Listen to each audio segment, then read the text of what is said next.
the bigger duct is the right anterior and the smaller one is the right posterior duct. With the aid of a spyglass, we were able to cannulate this duct, initially with a Terimo and then with a Visiglide.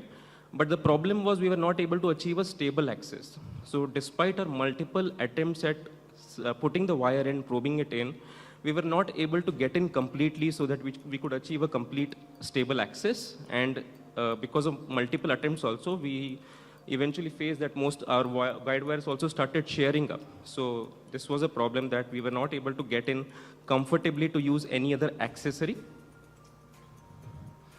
So as you can see that there was a frequent looping of these guide wires and we were not able to put the wire sufficiently inside, and hence our further plan of putting in a balloon dilator for dilating this duct was not possible.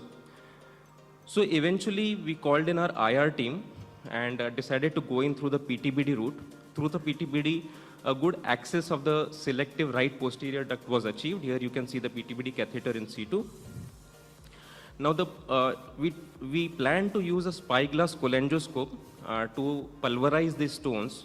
The diameter of a spyglass is around 10.5 French. So we had to initially dilate this PTBD tract, and we dilated this PTBD by up to 12 French. And now through this dilated PTBD tract, we put on a spyglass cholangioscope, and through this we were able to get in quite easily. And once we were inside, these stones were visualized, and we started pulverizing the stones using the conventional laser lithotripter with an energy setting of 2000 megajoules. The problem here was that maintaining a stable access was relatively difficult because orienting the spyglass through the PTBD catheter through the conventional laser lithotripter is slightly difficult, but we had a very good IR team which helped us in this exercise, and we were able to pulverize all the stones that were present in the right posterior duct.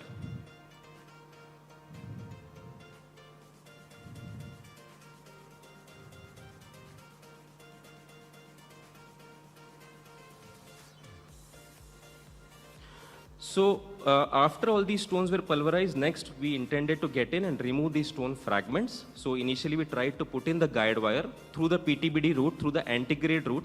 But again, because of this acute angulation, the guide wire could not be negotiated through the antegrade channel. So we could not get in the guide wire through the antegrade because of the acute angulation. Hence we again used our ERCP scope and went retrograde. Now because these stones had pulverized and they had come out, this wire was now able to negotiate quite easily into the right posterior duct. This wire was then grasped with a pediatric foreign body forceps, which was put in through the PTBD catheter, and this wire was then brought out. And now we had a seamless access of the wire through which a sufficient and necessary traction could be given, so that now we could use any further accessories. And over this wire now we passed in a stone retrieval balloon, and we were able to remove all the stone fragments. And a complete ductal clearance of the right posterior duct was eventually achieved through this technique.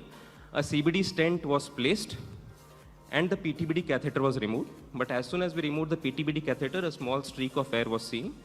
The patient, though, was not very symptomatic. She was admitted, kept nil orally for 24 hours and given IV fluids and antibiotics. There was mild pain with no fever. A CT revealed a small collection. A percutaneous drain was placed. Post-operative, there was a slight elevation of the liver function tests, and there was mild leukocytosis. However, after the PCD was placed, patient showed progressive recovery, and by day 4, the reports had normalized, and patient was discharged on day 4. Thank you so much.